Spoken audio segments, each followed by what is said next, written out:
Yo, what is up? Welcome back to the Culture and Cannabis podcast. I am one of your hosts, Fulltime Tony, here with the one and only JC Coates. What is up, JC? How we doing? We're doing fantastic, bro. Fan-fucking-tastic. I'm pretty stoned right now, to be honest with you. Like, I didn't think I was getting that stoned. Sometimes I had already I was already a little high because we had smoked that gold joint earlier when we had that meeting earlier today.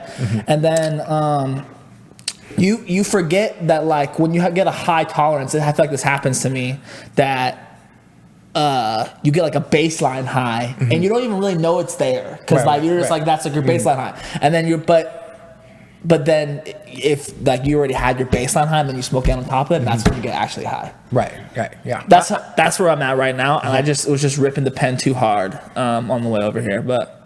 Well, that's good. I mean, you deserve it, bro. You've been doing some heavy lifting lately. Yeah, I just, lifting heavy things as many times as possible. It's like I find heavy things, and I'm like, hey, Tony, can you lift this up for us? You want to hear a funny story that I have about you about lifting heavy things? So our good friend, Derek, I always fuck this up. It's Gooman. Derek Gooman. I forget what day I was just bullshitting with him the other day, and he was like, he had said to me something about how you're getting buff and like you're addicted to the gym and all these compliments that you would have liked. And then he starts telling me a story that Maggie had told him that you didn't even tell me. So the first ever pop-up, that first Friday pop-up we did at the Sanctuary, the Sanctuary decided that same day that they were going to completely change their interior design of their dispensary, like literally hours before the event was supposed to happen. And it ended up working out, but I heard from Derek that you roll up like 2 hours before, like an hour and a half before, and there's like a construction crew there, and they're like rushing to get like everything done and like moving shit. And then there was this like one piece of furniture that no one else could move. And like you must have went outside and like just like shot up some TRT or something and then went back in there, because they said that you just put that shit up with ease. I mean, it was kind of easy. It was kind of easy. You know what I mean? It pays to do your push-ups. Yeah, can you expand on that story a little bit, or? Well, I mean, I walked in, right? It's like, we're bringing back our first Friday events, and it's exciting, right? We're getting the place activated. It's not your normal pop-up, right? So like we're bringing live artists, we're bringing food trucks, we're bringing DJs. I think we got like 3 to 5 rappers. It's kind of like a lot of coordination, a lot of things moving around, right? And so you kind of like hope for it to go smooth as possible. But when we get there, like Tony mentions, it's like they're literally like gutting the showroom floor. A couple hours, There's a dude with a belt, what's it called? A construction belt on. He's got like a pencil behind his ear. And like JC walks in, JC's like, you got to get all this shit together. Like, what's going on? They're like, oh fuck, sorry. And JC there's like plywood dust. There's like plywood dust in the air. You know what I mean? I'm like, get this out of here. Start moving stuff around. You know what I mean? Sometimes you gotta do a little heavy lifting, right? I guess so. I guess that's how that works. It's just so funny to me that that was the story. Like I remember it too. She was like, Maggie's like, oh, jeez. She was like, I wish we could get somebody to move this thing. And she was like, oh, she was like, oh, JC's here. If there was just somebody whose arms couldn't be contained by sleeves. I think you were sleeveless that day too. I could have been sleeveless. It's very what a possible. Sight to see. I wish we could have got that recorded. It's nice to have me around sometimes. You know what I mean? I do provide value. Just once in a while. Every now and then. We're gonna be doing another one of those events this Friday too. Huh? We are. This Friday is in fact First Friday, and August 6th we're gonna completely activate the downtown Bang Bang Sanctuary. Boom, Bang, boom, bang. boom. 6 to 8, right? 6 to 8 p.m. Get it while it's hot. Every single purchase. We have some incredible brands in the building, but every single purchase is going to get a free Culture and Cannabis pre-roll. Not only that, you're also going to get a free taco. You're going to be able to witness amazing music by OG Surge. We're going to have live glass blowing in the house, live painting. We're going to have live hosts, giveaways. What kind of brands we going to have there? I don't. remember. I think I remember. We're gonna have, I was just checking. I actually know. Listen, trendy. Wasn't CC'd on that email, I don't think. You were. It's okay. I read all your emails and Thank CC you. on. I appreciate that. You could quiz me later, but yeah, we got Trendy Extracts in the building. Yep. Cannovative is in the building. Of course. Steezy is in the building. Of course. Cultures and Cannabis is in the building. Bang, bang. And yeah, I think that's good. That's going to be all the Wow, brands. what a fucking lineup of brands, yo. Talk about a fucking solid lineup. Here's the thing. Get out, right? I mean, I know there's a lot coming on. Take your precautions, right? Bring the mask, wash your hands and all that. But like, grab the family. Come enjoy First Friday, right? Over like, 21 family. You can park, if you come to the sanctuary, you could park, close to there, right? And you can just literally walk. You come to the sanctuary, come to our event, and then you walk to First Friday. Or right? you leave your kids at First Friday and then walk over and then go back and hopefully find your children, make sure they didn't get kidnapped or anything. And you should be good. Yeah, downtown's been cleaned up a lot, so yeah. I mean, should be chill. Get out and enjoy what's happening. Yeah, we gotta wear a mask, but it is what it is. What else is happening? We got some announcements, right? Yeah, we got some announcements. What kind of announcements? Should I help you with that? Yeah. I got some announcements. But you keep on throwing it over to me. I'm just here to give you comments. Okay? It's cool, man. It's like I'm not talking to myself. By the way, just so anyone that's listening to this podcast right now, we did have a guest today. Yes, we did. We did have a guest. Unfortunately, that person could not make it today for reasons unbeknownst to us, but it's okay. This person also got rescheduled at a different time, so it's just been a little back and forth. That could be him texting JC. It could be. I did see him doing really, really large dabs earlier today. It could be in that mode too. Listen, it's the Culture and Cannabis podcast. That's what's gonna happen here. It happens once in a while. Sometimes you just get so stoned that you forget that you got booked, or you fall asleep, take a nap. I've fell asleep through at least one or two of these shows before. I mean, I've been in the corner just on the show, just like with my sunglasses on. So, I mean, it is what it is. It happens. But here's the thing: it happens every week, right? And we've been doing it for 2.5 years, and So I can just come on here and bullshit. I mean, you come on here and bullshit. Listen, all these episodes are archived. You can check out some incredible topics, amazing guests for the last 2 years, I think, from the Culture and Cannabis podcast. Longer. 2+ years. 2019 we started. So from a very long time. I don't know if there's another March. It was March of 2019 we started. I don't know if there's another podcast that's been consecutively longer in Nevada. I know. We've been doing this for weeks. Every week Rick sees us or sees one of us, and it's just it's phenomenal. Did you see my Instagram post today?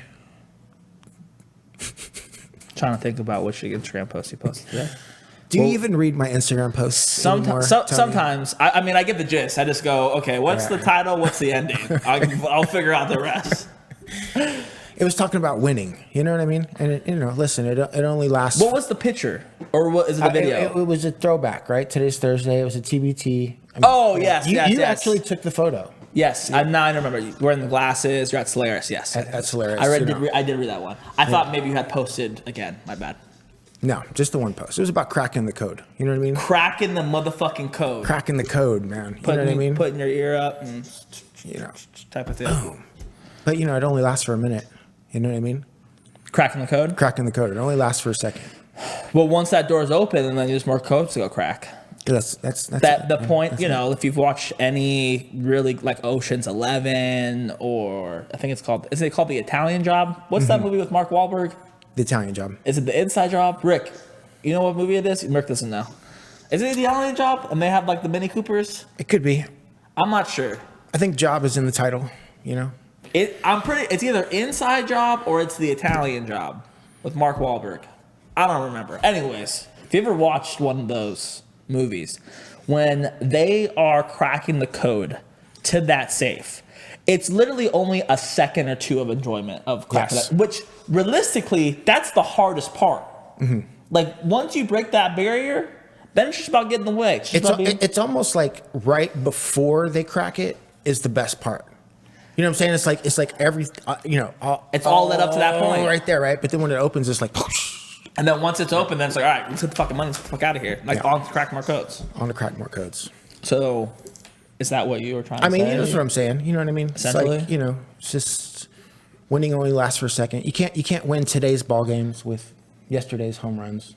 Facts, yo. You know what I'm saying? Yeah. It's like, let's suit up every day to fight another battle. And it's about the progress. But we have a lot of incredible things coming up. We've already, I'm really proud of what we've been able to accomplish over the last couple of years, doing products in Nevada. But it looks like we're going to have the opportunity to take it to completely all new levels, starting at the end of this year as we take on a new cultivation. Yeah, it's going to be sick. It's going to be super sick.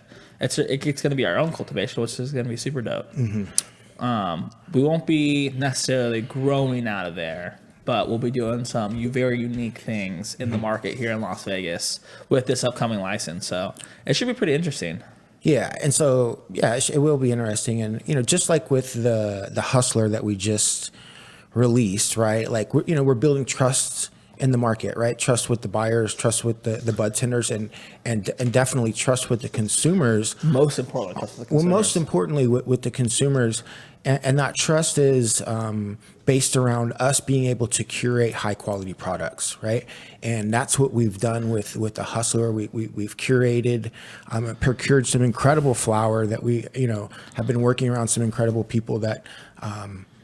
Has a relationship that we got that flower and put it together with another group of people that make some of the best concentrates here in Nevada. And we've procured an incredible creative product, right? We're going to continue to go along that path with our new cultivation license, procuring and curating new material and creating incredibly creative blunts, pre-rolls, and just about anything that you can imagine which is allowed under the regulations of cultivation for Nevada. Yeah, it's going to be super sweet, and I'm really pumped about it. It's going to be another test of the Culture and Cannabis Squad, to ensure that we're meant to be here, right? Like the sword's been sharpened, now it's time to go fight another battle or crack another code, which one would say.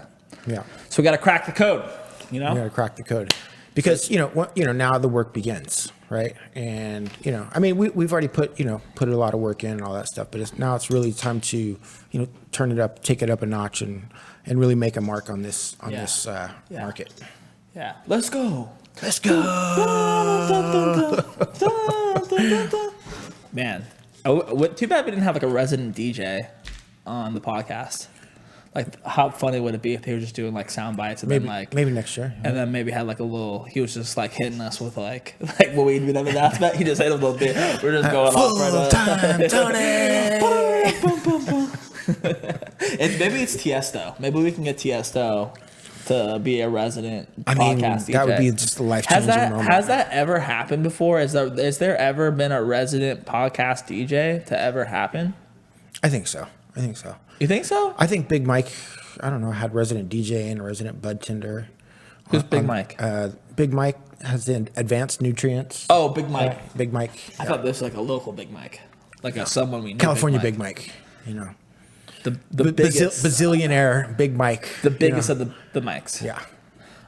Wait, he had a resident DJ on his podcast? Yes. Like he would have a DJ like in the right here. Like in the corner, yeah. And then they had like a personal not a bartender but a bud tender. That's cool. Mm-hmm.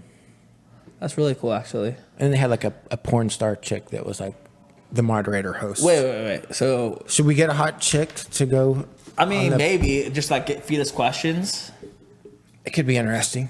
That could something that we could look into. I like the idea of a bud tender though, just on staff, like here, just rolling us joints and like the job was like, hey, I need a, like you would give them single like, and that would be like, give me a backwood blunt.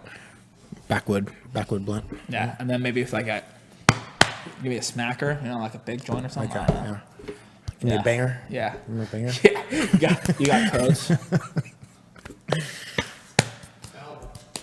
Let me get that Hustler. Let me get that 24. Like baseball codes. I mean, it's all about the codes, man. It's all about the codes. And we're just cracking them. Whether it's for bud tenders rolling us joints during our podcast or if it's for facilities here in Nevada. Mm-hmm. But that's cool. Big Mike. Shout out Big Mike, man. Wasn't he going to do like a TV show or something? probably. He's out there on the forefront. I mean, he's been doing it a long time. You know what I mean? Big Mike. He'll do an Instagram post and he'll have like, firecrackers and fucking girls doing cartwheels in the back and shit like that. And, You know what was wild? We kind of talked about it last week, but it was Champs. Like, we went to Champs. Champs was here. Champs was insane. We met some really cool people. Shout out to the Stash crew, the Riggin' One crew, the ROI. We met some all those people. The Rio. Is that what it's called? Yeah. Don't be calling it the ROI. Come on. That's what it should be called, right? RIO, you mean? The ROI group. Been dealing with numbers all week. But yeah, no, it was cool. They came down and they were doing a party around Koala Puffs and some of their products and stuff like that. It looks like Koala Puffs, the influencer. The influencer. She was here. She was here. Did you meet her? I did not meet her. I did not. I think maybe. You know what? I think I did meet her, but I didn't realize it was her. Like you just like shook her hand, like just so dad like. Yeah. Oh, what do you do? Yeah. Oh, do you? Are you smoke weed? But yeah, she's probably said to be one of the most influential people in cannabis on Instagram. I follow her on Instagram. She's good. She has good TikToks. She's good with reels and she has products. She has a whole products line. Does she? Yeah. So they had the giveaway bags. I think I had it's called Quality Products. Oh. Yeah. Quality. Because it's K. She just goes as it's KOLA. KOA. Koala. I don't know. But listen, they had some struggles out here because there's Champs, you know what I mean? The big brands come out here and they do the after parties around all the big conventions, and everybody wants to smoke weed at their parties, but it's still not legal in Nevada. So were people getting kicked out for smoking weed? Well, I think that the venue that they had found out that there was, they were with the weed people, and they were at the last minute. It was basically like, yo, you can't have your event here. Oh, shit, really? Yeah, so that was kind of a bummer. So they called Leilani Joy. Shouts out to motherfucking Leilani goddamn Joy. And so, we got them fixed up at 18 Ben. And so, yeah, they had that event over there. We went over there. Good times at Champs. We also saw David Tran. We gave David Tran one of the 24 karat gold. An OG of OGs in the cannabis industry. Our third ever podcast guest as well. Yes. What? That was also at a Champs, right? That was the Champs, yeah. Father Tran came through. Yeah. Wow, what a crazy time in our lives. That was March 2019. Yeah. Because that's when they did that. Because they usually do 2 a year here. Yes, they do. Pre-COVID, the summer show, and winter show. Yeah. Or it's like a fall spring deal. Mm-hmm. Which I love. But usually the fall or the one in the winter is bigger. But I guess since everything that we've been through, this was a huge It was show. Massive show. One of the biggest fucking massive shows. They had like the whole side essentially. Rapper Kush had like a 2-story freaking booth. KRS-One was just chilling in the fucking booth, just smoking a bleezy on a podcast. I think it was Spice One. Oh, Spice One. Not KRS-One, but whatever. Spice One. Is that this same group, like KRS-One, Spice One? Definitely not. One is from San Francisco, one's from New York. Oh, wait, which one did we see? We saw Spice One. Who's from where? The Bay. He's the original Bayside gangster. Is he? Before E40? Before E40. Yeah. Really? True story. Yeah. What songs does Spice One have? Do you know? In the Ghetto. Well, can you sing that for me? Can you just like mumble it or something? Probably not. Hold on. What? Spice One, In the Ghetto. It's a classic, bro. It's the story time rap, right? It's when he paints a picture around life in the ghetto in the Bay Area. My phone's been acting hella weird lately, bro. I don't know if maybe like the FBI. Spice One is literally one of the most legendary rappers, probably of all time. Really? American rappers of all time. And we booked him, and he performed at Culture and Cannabis. Spice One? Spice One. Spice One. Spice One. Oh, I got 5 on it? No, that's not him. Welcome to the Ghetto. Welcome to the Ghetto.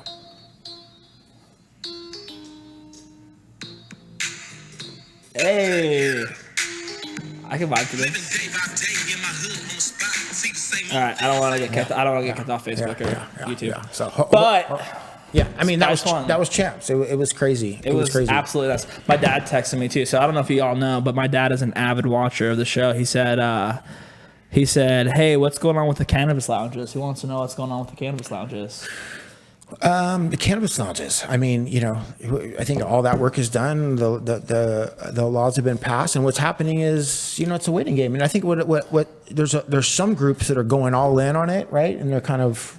Well, Planet 13 already has theirs built out. Yeah, right? There was an article that was just produced on David Ferris, another former podcast guest here, who is, trying, him and his group is going to lead the way into proper cannabis lounges. Yes. That's an executive officer from Planet 13. Yeah, I think he's the vice president of marketing, or I don't know what his title is, but he's pretty high up. He pretty much he runs the show over there as far as marketing and sales goes, and marketing, sales, and buying. And they built out their lounge last year. Whatever, yeah, they've been prepared, so it's going to be awesome to see a group like that really be able to perform on such a high level, because they've been such a massive attraction for Las Vegas cannabis. And while some people might say certain things about Planet 13, I think it's really helped Las Vegas cannabis as a whole, right? Like I feel like people might be pissed off right now while I'm saying this, but like if you think about it,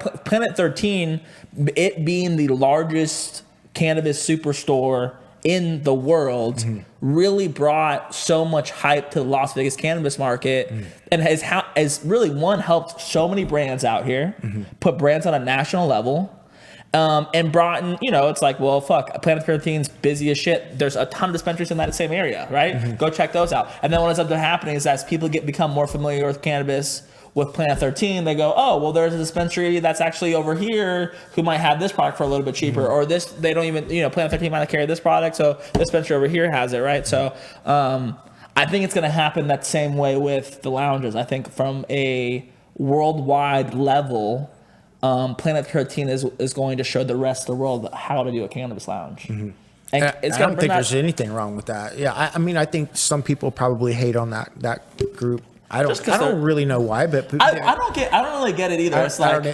like they built the biggest, dopest cannabis dispensary it's super in the dope. game. Like it was kind of scary at first. It was like kind of shocking. It was like, oh no, right? They're doing this thing, and then it was like, for a lot of people, their first kind of thought was like, oh, it's too big, it's too much, it's this and that, right? Well, they just like knocked it out of the park. Right. Yeah. And listen, when you go over there, it's like top class guys working there. Yeah. Right? No. And like the service is phenomenal. It is incredible. The service is phenomenal. Every time you go over there, it's not just a big, beautiful building, right? Everyone that works there, everything that's going on over there. And they just opened their Orange County store too. They did, yeah. Which we haven't seen. But nobody invited us to that. No one invited us. I mean, we're just giving fucking Planet 13 props, and we didn't even get invited to the party. It's okay. David Ferris, come on. Come on, bro. Come on, bro. How you like leave us out? Just playing. But yeah, no, I mean, we need the big players like that. We need it's Vegas, right? We need the big clubs, right? We need the big experiences. We need the bigger players like that. And I think Planet 13 is definitely going to execute on that. It's going to be great. On the other side, right? There's a lot of people kind of like, not sure if they even really want to participate in it. Which is so crazy. Like, me and JC obviously talk with a lot of people in management positions in dispensaries, and there really isn't like. I don't know. I feel like we've talked with some people, and they're not very excited about the lounge. Yeah. I mean, it's not. They haven't made it to where it's like a super lucrative opportunity. There's a bunch of like. It's complicated, right? I think for the dispensaries, it's while they have to pay $100,000 fee and do the build out, and it has to be adjacent to their property. I believe that they will be big winners when it comes to lounges. It's the independent lounges that will, I think, it's 20 they're going to start with. Out of that 20, 2 will be successful.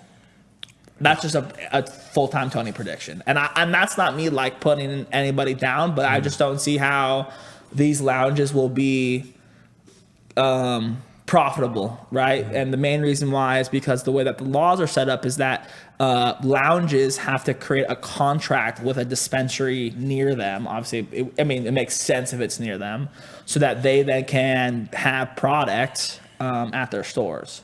So should be interesting how that's going to work. Because what's going to happen is that, there's going to be some dispensaries that don't want lounges, right? And there's going to be some dispensaries that are set up. And so with that being said, though, I think there's going to be a really massive push when it comes to pre-roll sales in the market and single serving edibles in the market.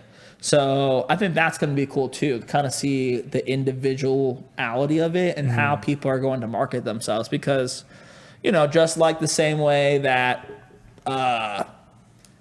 Kettle One or Patron or any of these alcohol brands market at a nightclub or bar will be the same idea at these lounges. It just will be interesting because they're not selling it to them directly. They have to use the dispensary, which has now become almost like a distribution hub, which gives a lot of power to dispensaries. Yeah, it's just...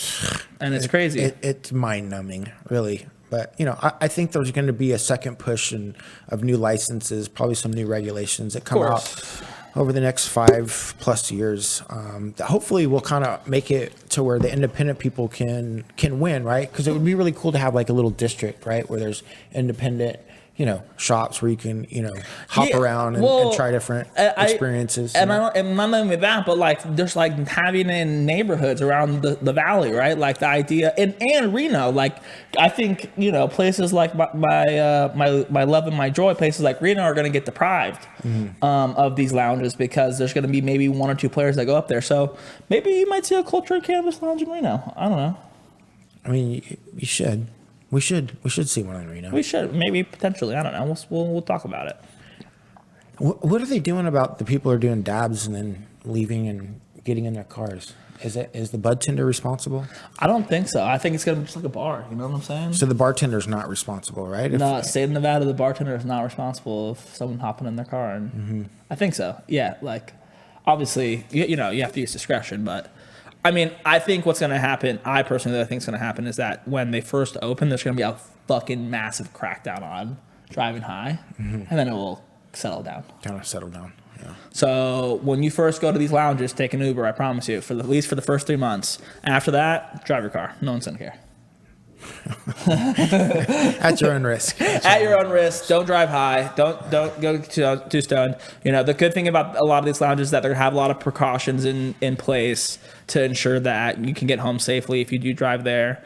I just can't wait for a lounge. Hopefully it's our lounge or a lounge that we're connected with that will just be somewhere near my house and be like a coffee shop where I can just go there, hang out, smoke a joint, and work on my computer.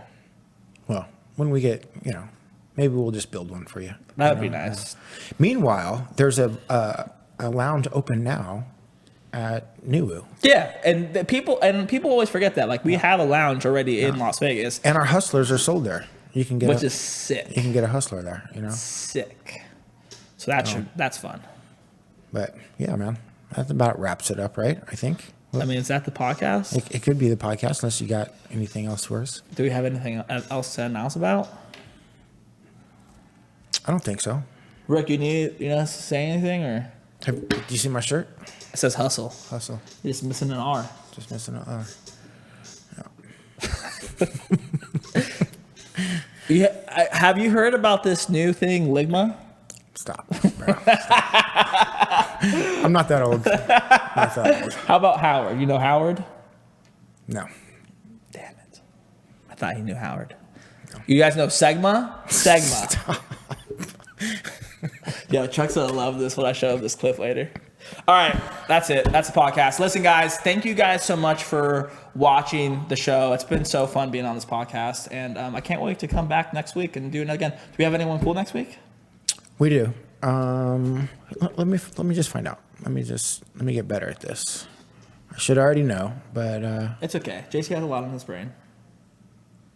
I don't think we have anyone scheduled. So we'll get someone scheduled for you guys, and we'll do another badass podcast here at the Culture and Cannabis Studio. And that's about it. I'm Fulltime Tony. This is JC Coates. This is Culture and Cannabis Podcast. We'll see you all next Thursday. Peace.